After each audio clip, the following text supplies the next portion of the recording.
Hello students, welcome to the new video. आज की हमारे इस वीडियो में हम चैप्टर नंबर 7 कोऑर्डिनेट ज्योमेट्री की एक्सरसाइज 7.2 स्टार्ट करने वाले हैं। आई होप आप सबने प्रीवियस एक्सरसाइजेस अच्छे से कर ली हैं और आपकी प्रैक्टिस बहुत अच्छे से चल रही है। तो चलिए स्टार्ट करते हैं एक्सरसाइज 7.2। एक्सरसाइज 7.2 में हमें सेक्शन फॉर्मूला यूज करना है। तो सबसे पहले मैं आपको बताऊंगी कि सेक्शन फॉर्मूला क्या होता है और इसको हम कैसे अप्लाई करते हैं। ठीक है। सो सपोज आपके पास कोई भी 2 पॉइंट्स हैं ए एंड बी। अब इन 2 पॉइंट्स को ज्वाइन करते हुए हमने एक लाइन ड्रॉ की। ठीक है। नाउ अब एक पॉइंट है हमारे पास जो इस लाइन को किसी रेशो में डिवाइड करता है, रेशो में कट करता है। Suppose this is the point. इस पॉइंट को हमने एज्यूम कर लिया, लेट इट बी पी। ठीक है। सो आपको बताया गया, सपोज इसके ए पॉइंट के कोऑर्डिनेट्स गिवन है x1 y1 और बी पॉइंट्स के कोऑर्डिनेट है x2 y2। ठीक है। अब इस P पॉइंट ने लाइन ए बी को M1 इज टू M2 के रेशियो में डिवाइड किया। ठीक है। तो आपको क्या करना होगा क्वेश्चंस में, या तो पॉइंट ए या बी या रेशियो, या फिर आपको पॉइंट P के कोऑर्डिनेट्स फाइंड आउट करने होंगे। ठीक है। सो हम क्या एज्यूम करते हैं, P पॉइंट के कोऑर्डिनेट क्या है, x एंड y। तो हम सेक्शन फॉर्मूला की हेल्प से विद ऑल दिस इंफॉर्मेशन हम x और y फाइंड आउट करते हैं। दैट मीन्स जो पॉइंट कट कर रहा है लाइन ए बी को, उसके कोऑर्डिनेट्स फाइंड आउट करते हैं। ठीक है। तो कैसे फाइंड आउट करेंगे, we want to find out the value of x। So how will take m1 multiply by x2 plus m2 multiply by x1 upon sum of the ratio m1 plus m2। ऐसे ही अगर हमें point y find out करना हो, सो y will be m1 into y2 plus m2 into y1 upon m1 plus m2। ठीक है। इन दोनों formula में हम m1 x2 m1 m2 x1 और y1 y2 की वैल्यूज पुट करके x और y के कोऑर्डिनेट्स इजीली फाइंड आउट कर सकते हैं। ठीक है। सो इसी फॉर्मूला को, इसको बोलते हैं सेक्शन फॉर्मूला, हम अप्लाई करेंगे हमारी एक्सरसाइज में। सो चलिए स्टार्ट करते हैं एक्सरसाइज का क्वेश्चन नंबर 1। चलिए स्टूडेंट्स अब करते हैं question number 1। Question number 1 says find the coordinate of the point which divide the join of -1,7 and 4,-3 in the ratio 2:3। आपको बोला गया है find the coordinates of the point, जो कि आपको एक लाइन सेगमेंट है जिसमें हमें पॉइंट ए के कोऑर्डिनेट्स और बी के कोऑर्डिनेट्स गिवन है। हमें इस पॉइंट पी की वैल्यू फाइंड आउट करनी है। ठीक है। और रेशियो भी हमें गिवन है क्वेश्चन नंबर 1 में, दैट इज 2:3। ठीक है। अभी मैंने आपको सेक्शन फॉर्मूला बताया था, उसी की हेल्प से हम x और y फाइंड आउट कर लेंगे। Let the coordinates of p will be x and y। So we are going to find out x first. सबसे पहले हम हमारा सेक्शन फॉर्मूला लिख लेते हैं। जब आप सेक्शन फॉर्मूला लिख लेते हो ना एक बार, तो आपके गलत होने के चांसेस कम हो जाते हैं क्वेश्चन के। ठीक है। सो जरूर से कोशिश कीजिए कि एक बार आप सेक्शन फॉर्मूला लिख लें।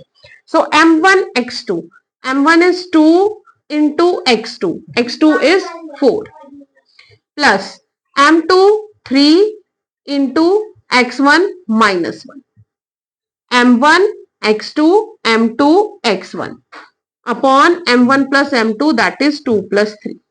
Now calculate is 4 to the 8 minus 3 upon 5.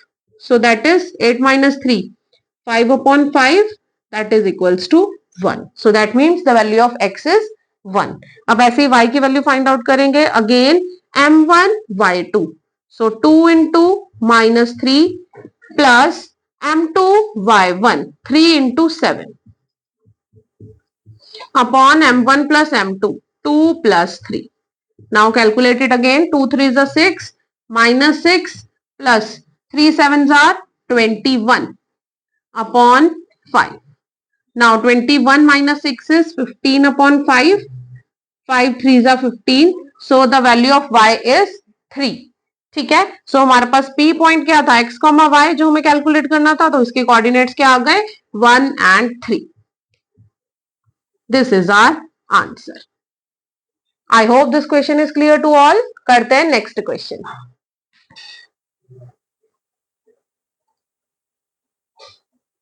चलिए स्टूडेंट्स अब देखते हैं question number 2। Question number 2 says find the coordinates of the point of intersection, point of trisection of the line segment joining 4, -1 and -2, -3. अब आपको क्या बोला, एक हमारे पास लाइन सेगमेंट है, ठीक है, suppose it's name is A B. A और बी के कोऑर्डिनेट्स हमें गिवन है. A is 4, -1 and B is -2, -3. आपको बोला गया कि इस लाइन को हमने 3 इक्वल पार्ट्स में डिवाइड किया, ट्राई सेक्शन किया इसका. सो दैट मीन्स अगर मैं इसको देखो सेंटर में पॉइंट लगाऊंगी सो ये 2 इक्वल पार्ट्स में डिवाइड हो जाएगा, बट हमें बोला ट्राई सेक्शन में. So suppose this is first point, this is second and this is third. ठीक है, सो इसको कितने पार्ट्स में डिवाइड कर दिया, 1 1 1, दैट मीन्स 3 पार्ट्स में डिवाइड कर दिया. अब आपसे बोला है आपको इन दोनों पॉइंट्स के कोऑर्डिनेट्स फाइंड आउट करने हैं. Suppose this is point C and this is point D, तो हमें सी और डी कैलकुलेट करना है. ठीक है, सो अभी आप लोग ध्यान से देखिए, हमने इस पूरी लाइन को 3 इक्वल पोर्शंस में डिवाइड किया था. अगर मैं सी की वैल्यू फाइंड आउट करूंगी, so here you can see A C, C D और डी बी तीनों की वैल्यूज इक्वल है. ए सी इक्वल है सी डी के, इक्वल है डी बी के, तीनों ही 1 1 1 के रेशियो में डिवाइड हो रहे हैं. So what will be the ratio of A C is to C B. AC is to CB का रेशियो कितना हो जाएगा, that is 1 and this will be 2. सो C के लिए हम रेशियो कौन सा फाइंड आउट कर लेंगे, A:1:2. ओके स्टूडेंट्स, अब देखिए आपको सेक्शन फॉर्मूला अप्लाई करने के लिए A और B पॉइंट के कोऑर्डिनेट्स चाहिए थे, वो हमारे पास है. आपको रेशियो चाहिए, वो भी आपके पास है. तो अब आप क्या कैलकुलेट कर लेंगे, C के कोऑर्डिनेट्स कैलकुलेट कर लेंगे. Suppose this is x1 and y1. तो अब हम x1 एंड y1 की वैल्यू फाइंड आउट करते हैं, okay, by the help of section formula. So here we will find out. So उससे पहले लिख लीजिए, let's see divide the line A B in the ratio 1:2.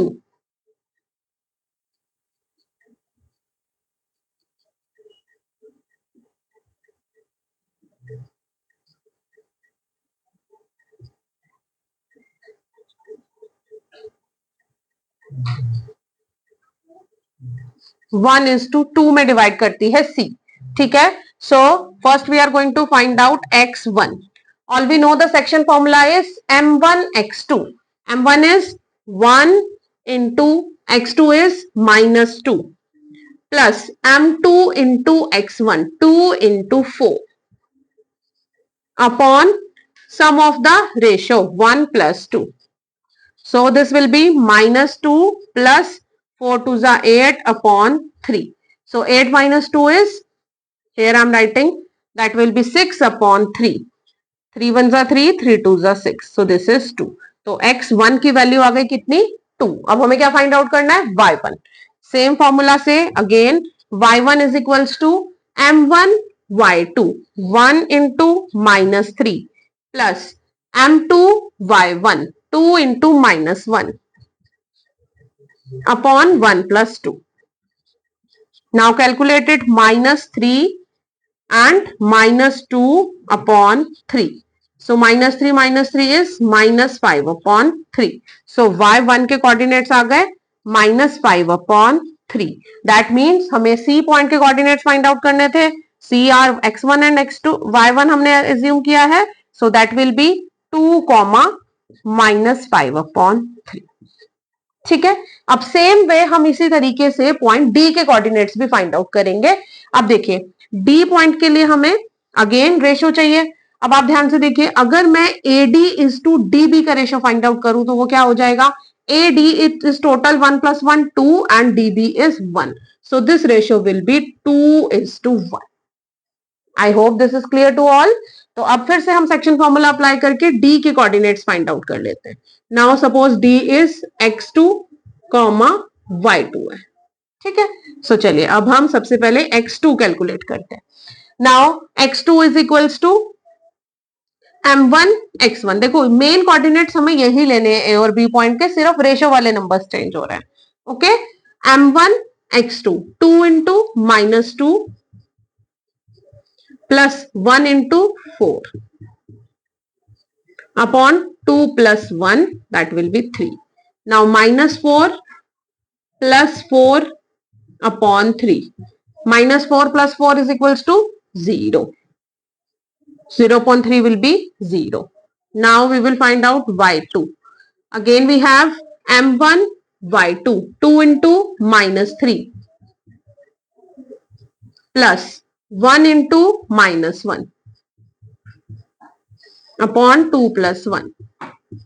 So this will be -6 minus 1 upon 3 minus 7 upon 3. So y2 के coordinates हो गए -7 upon 3. So the coordinates of D are x2 comma y2. So the value of x2 is 0 and y2 is -7 upon 3. I hope ये आपको सबको समझ में आ गया है question. So we have two answers of this question, the value of C and the value of D.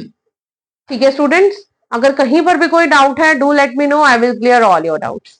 बने रहिए channel के साथ. Thanks for watching.